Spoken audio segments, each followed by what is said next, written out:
এসবের মাঝে মুখ্য নির্বাচন কমিশনার গতকাল সাংবাদিকদের মুখোমুখি হয়েছিলেন। বাংলা এসআইআর কবে যখন জানতে চাওয়া হলো, তখন তিনি বলছেন যে আলোচনা হবে, সঠিক সময় জানানো হবে। जहां तक वेस्ट बंगाल के एसआईआर की तारीख की बात है, हम तीनों कमिश्नर्स एक उचित समय देखकर उसका निर्णय लेंगे कि कब वेस्ट बंगाल में होना है या देश के अन्य राज्यों में कब होना है। उसकी तारीखों का ऐलान आने वाले समय में उचित समय पर किया जाएगा।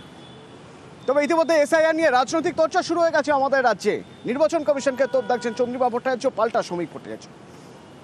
কি হবেই সেটা তো আমরা দেখব, কি হবেই উনি বলে দিলেই যে সব হয়ে যাবে তা তো নয়। গণতন্ত্র যেটা বলবে সেটা হবে। উনি অগণতান্ত্রিক কিছু করলে সেটা বাংলার মানুষ মেনে নেবেন না। আমাদের দিল্লিতে নির্বাচন কমিশনের বিরুদ্ধে আমাদের সাংসদরা যে ভূমিকা পালন করেছে, সেটাতেই নিশ্চয়ই নির্বাচন কমিশন বুঝতে পেরেছে যে বাংলা কি করতে পারে।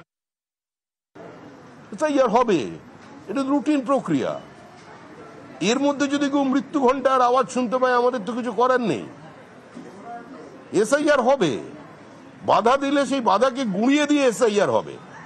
পশ্চিমবঙ্গের মানুষ এসআইআর চায়, যে বাধা দেবে সে থাকবে না, আর বাধাটা দেবে দিতে পারবে না। একটু অপেক্ষা করুন। রাজ্যের বিরোধী দলনেতা শুভেন্দু অধিকারী বলছেন নো এসআইআর নো ভোট। পাল্টা অরূপ চক্রবর্তী। নির্বাচন কমিশন খুব পরিষ্কার ভাবে ইন্ডি জোটের ইকোসিস্টেমকে, তার মধ্যে তৃণমূলও আছে, বলে দিয়েছে আমাদের ভয় দেখিয়ে কোনো লাভ নেই। কমন সিটিজেন হিসেবে, ভারতীয় সিটিজেন হিসেবে আমরা ইলেকশন কমিশনের এই বোল্ডনেসকে ওয়েলকাম করি। পশ্চিমবঙ্গে আমাদের demand no SIR no election. Voter list যদি সাফ সুতরা না হয়, ইলেকশন কখনো ফেয়ার হতে পারে না। শুভেন্দু অধিকারী যখন আগ বাড়িয়ে নির্বাচন কমিশনার হতে চাইছেন, ওনাকে জবাব দিতে হবে বিহারের এসআইআর প্রসেসে যাদের নাম বাদ গেছে 65 লাখ মানুষের, কজন অনুপ্রবেশকারী, তাদের মধ্যে বাংলাদেশ বা নেপালের বা পাকিস্তান থেকে বা শ্রীলঙ্কা থেকে কজন এসেছেন? কেউ না। রাষ্ট্রপুঞ্জের রিপোর্ট অনুযায়ী যত রোহিঙ্গা আছে তার সংখ্যা 15 লক্ষ। তো মায়ানমারের গোটা রোহিঙ্গাই যদি পশ্চিমবঙ্গে ঢুকে থাকে, তাহলে 80,000 বুথকে 15 লক্ষ দিয়ে ভাগ করলে অন্তত প্রতি বুথে 200 থেকে 300 করে রোহিঙ্গা থাকার কথা। আপনি কোনোদিনও রোহিঙ্গা দেখেছেন? আমি দেখিনি। এখন শিশির অধিকারী রোহিঙ্গা না মিঠুন চক্রবর্তী রোহিঙ্গা, সেটা তো আমি বলতে পারবো না। যে র্যালি 1300 কিলোমিটার ঘুরে শেষ হবে পাটনায়, গতকালের পর আজ এই র্যালির দ্বিতীয় দিন।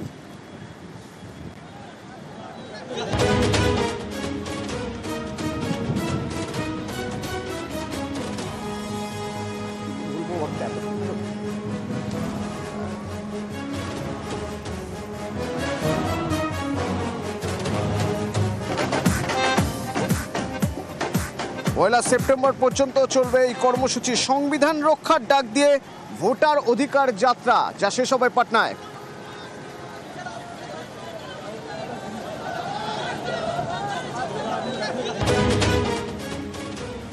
এই র্যালি শুরু হয়েছে গতকাল। সাসারামের মঞ্চে দেখা গেল রাহুল গান্ধী, লালু প্রসাদ যাদব এবং ভোট চুরি নিয়ে সরব হলেন সবাই। और इनकी आखिरी साजिश ये है कि बिहार में एसआईआर करके नए वोटरों को जोड़कर, वोटरों को काटकर ये बिहार का चुनाव चोरी करें। जब चुनाव आयोग के कंधे पर बंदूक रखकर भारत के मतदाताओं को निशाना बनाकर राजनीति की जा रही हो, तो आज चुनाव आयोग सबको स्पष्ट करना चाहता है कि चुनाव आयोग बिना किसी भेदभाव के चट्टान की तरह खड़ा था, खड़ा है और खड़ा रहेगा।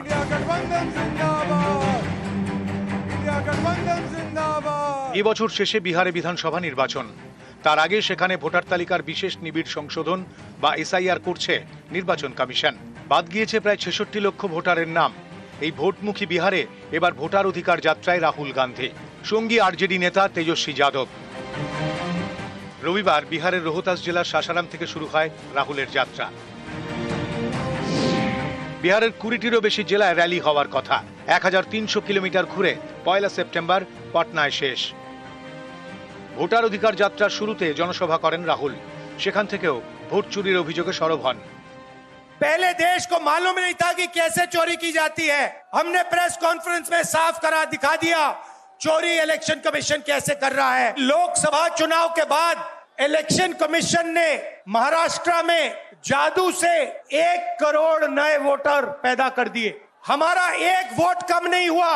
बीजेपी को सारे के सारे नए वोटरों के वोट मिले और वो चुनाव जीते। इलेक्शन कमीशन से कहा, उनको कहा हमें वीडियोग्राफी दिखाओ, इलेक्शन कमीशन ने मना कर दिया। जब चुनाव आयोग के कंधे पर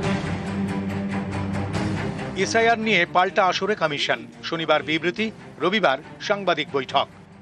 जब चुनाव आयोग के कंधे पर बंदूक रखकर भारत के मतदाताओं को निशाना बनाकर राजनीति की जा रही हो, तो आज चुनाव आयोग सबको स्पष्ट करना चाहता है कि चुनाव आयोग निडरता के साथ सभी गरीब, अमीर और सभी धर्मों के मतदाताओं के साथ बिना किसी भेदभाव के चट्टान की तरह खड़ा था, खड़ा है और खड़ा रहेगा।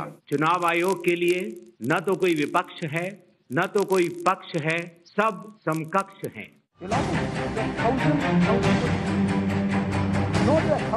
সম্প্রতি কর্ণাটকের মহাদেবপুরা কেন্দ্রের উদাহরণ টেনে রাহুল দাবি করেন একটি বিধানসভা কেন্দ্রে 1 লক্ষের বেশি ভুয়ো ভোটার রয়েছে। कर्नाटक में एक लोकसभा एक विधानसभा में हमने इंक्वायरी शुरू की।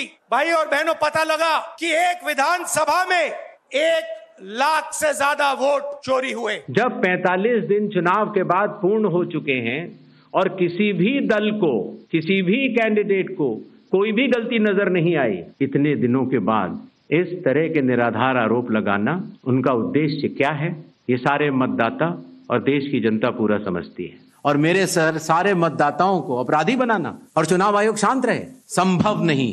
हलफनामा देना होगा या देश से माफी मांगनी होगी, तीसरा विकल्प नहीं है। इंडिया गठबंधन जिंदाबाद। বিহারে এসআইআর 66 লক্ষ নাম বাদ। এর বিরোধিতায় এক সুরে সরব বিজেপি বিরোধীরা। তাদের অভিযোগ, এসআইআর এর নামে বিজেপি চক্রান্ত করছে, ভোটে জিততে কাজে লাগাচ্ছে কমিশনকে। এই অভিযোগে এককাট্টা বিরোধীদের টিম ইন্ডিয়া। সম্প্রতি বাদল অধিবেশনে সংসদের বাইরে এবং ভেতরে তাঁরা এ নিয়ে সুর চড়ান।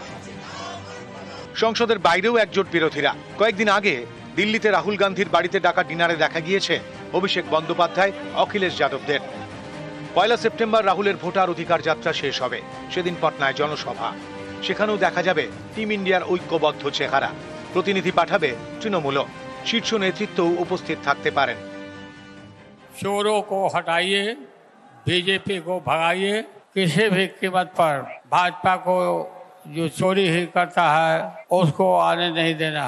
सब लोग एक हो जाइए और एक होकर के राहुल गांधी, तेजस्वी यादव सभी मिल करके इसको उखाड़ के फेंकिए, लोकतंत्र को मजबूत होने दीजिए। इस तरह का जो बेसलेस यारों का जो ब्रेनलेस यात्रा है, अगर उन्हें लगता है कि वो जनादेश के पनघट तक पहुंच पाएंगे तो ये उनकी गलतफहमी है। आपका वो रिवाज और मिजाज रहा है कि आप कभी अटल जी को कह देंगे कफन चोर, फिर कभी मोदी जी को कह देंगे चौकीदार चोर, फिर अभी कहने लगे कि चुनाव आयोग जो है वोट चोर। अरे कब तक जो है वो चोर मचाए शोर वाली स्थिति करोगे आप? নিউজ 18 বাংলা।